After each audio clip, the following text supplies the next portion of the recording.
મોજમાં હોવું જોઈએ માણસ. દાંત ન કાઢતો હોય એને મિત્ર ન બનાવો, ભાગીદાર તો નહીં જ, અને વેવાય તો નહીં જ.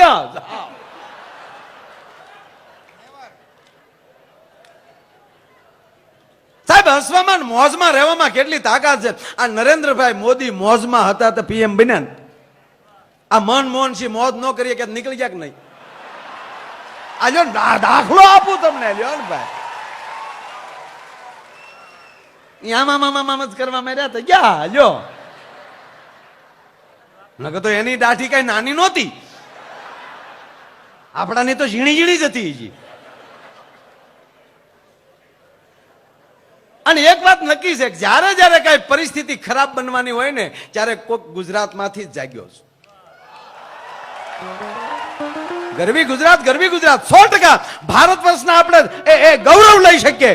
આ ભારત ખંડના આપણે બાળકો છે, મા ભારતીના આપણે સંતાનો છીએ. પક્ષપાત ન હોવો જોઈએ, પણ ગુજરાતમાં જન્મા છે એનું ગૌરવ સાથે બોલીએ છીએ એમ નહીં. કોઈ પણ સ્ત્રી હોય એ કોકની દીકરી હોઈ શકે, કોકની બેન હોઈ શકે, કોઈની પત્ની હોઈ શકે, પણ માં ક્યારે હોય કે જ્યારે બાળકને જન્મ આપે ને પછી જ માં બની શકે છે, ત્યારે જ શબ્દ માં વપરાય છે. તો ભારત નામ છે એ સ્ત્રીલિંગ નથી, પુલ્લિંગ છે, છતાં કહેવાય માં. પણ ભારતને માં શું કામ કહેવાય? એની કમરમાં ગુજરાત રૂપી છોકરું રમે છે ને એટલે આ દેશ માં કહેવાય છે. ભલામાં ગૌરવ તો ગુજરાતી લઈ શકીએ સાહેબ 100%. અને જ્યારે જ્યારે પરિસ્થિતિ, તમને એના પુરાવા સાથે કહું કે જ્યારે જ્યારે પરિસ્થિતિ ખરાબ બની છે ત્યારે આગળ ડગલું ગુજરાત ભર્યું છે. શિવાજી આજ ધરતીના મહારાજા. અને સાહેબ જ્યારે ખજાનો ખાલી થઈ ગયો ને મોગલો સામે લડવામાં, ત્યારે મારી ગરવી ગુજરાતે સુરતે કીધું હતું કે મહારાજ આ બાજુ આવો, અમે સામે આલીને નહીં આપી શકીએ, પણ અમે એવું કહેશું કે તો એમણામ લઈ ગયા, પણ વયાવો સુરતમાં અમારી પાસે સંપત્તિ ઘણી પડી છે. પહેલો વેલો ખજાનો કોઈ ભર્યો હોય સાહેબ તો સુરતના વેપારીઓએ ભર્યો છે ભલામાના. ત્રીજી વાત, અંગ્રેજોનો જ્યારે એમ કે ભાઈ કે ઉપાડો વધી ગયો અને આ દેશમાં જ્યારે અંગ્રેજોને હાકી કાઢવાની વાત જ્યારે આવી, ત્યારે પહેલી વહેલી લાકડી લોઈને કોઈ ઉભો છો હોય તો પોરબંદરનો વાણિયો ભલામણા મહાત્મા ગાંધી ઉભો થયો છે સાહેબ. ઈ જ આપણો સરદાર પટેલ એમ કે ભાઈ ગુજરાતમાં લઈ ઉભો થયો છે, લોખંડી પુરુષ સરદાર વલ્લભભાઈ પટેલ ને મહાત્મા ગાંધી. અને ઈ બે જ્યારે એમ કે ભાઈ કે આખા ભારત વર્ષમાં આટા મારતા હતા સુનિલભાઈ, ત્યારે ભારત વર્ષના એક પણ રજવાડું આગળ નહોતું હાલ્યું. તેથી ગુજરાતનો 18 પાદરનો ધણી ભાવનગરના કૃષ્ણકુમાર સિંહજીએ કીધું હતું કે હાલ્યો 1800 પાદર હું પેલા આપું છું જો આ દેશને આઝાદી મળતી હોય તો. ભલામાના જ્યારે પરિસ્થિતિ એવી બની છે ત્યારે કોઈ ગુજરાતી જાગ્યો. અરે છોડો ઉદ્યોગો ભાંગી પડ્યા ત્યારે પહેલો વેલો કોઈ એવો ઉદ્યોગપતિ માથું કાઢ્યું હોય તો સાહેબ આપણો કુકસ વાળાનો ધીરુભાઈ અંબાણી. ભલામણા કે જો એ જોઈ કે અરે માણાને ડોકમાં ઘરેણા ઘટવા મળ્યા.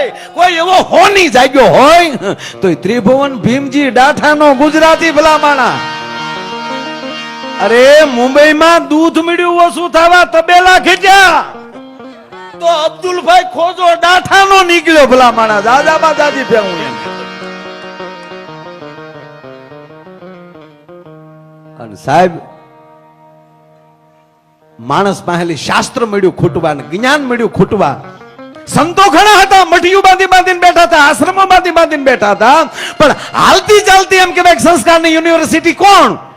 ત્યારે પણ બે ગુજરાતી ઉભા થયા, એક ડોંગરેજી બાપા, બીજા પૂજ્ય મોરારી બાપુ, ત્રીજા રમેશભાઈ ઓઝા. ત્રણ ગુજરાતી. ભલા માણા તમારું શું ઘટે એ તો વિચાર કરો તમે. અને આજ દેશ જાણે હલબલી ગયો તો ડોલર મીડા માથું કાઢવા અને વડાપ્રધાનના મોઢા મીડા હિવાવા.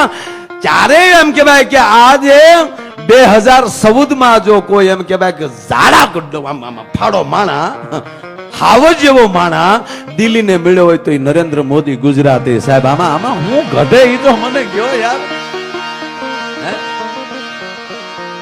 સારે જહાં પે અચ્છા હિન્દુસ્તાન હમારા હૈ તો 100%. પણ ગુજરાત તો બાળક છે સાહેબ, છોકરો છે. અને ઈ છોકરો પરણે ને એની પુત્ર વધુ આવે અને એના સંતાનો કાંઈ કેમ કે ભાઈ કેમ ઝાડા બળિયા થઈ શકે. ગુજરાતી હમણાં એક આપણો ગુજરાતી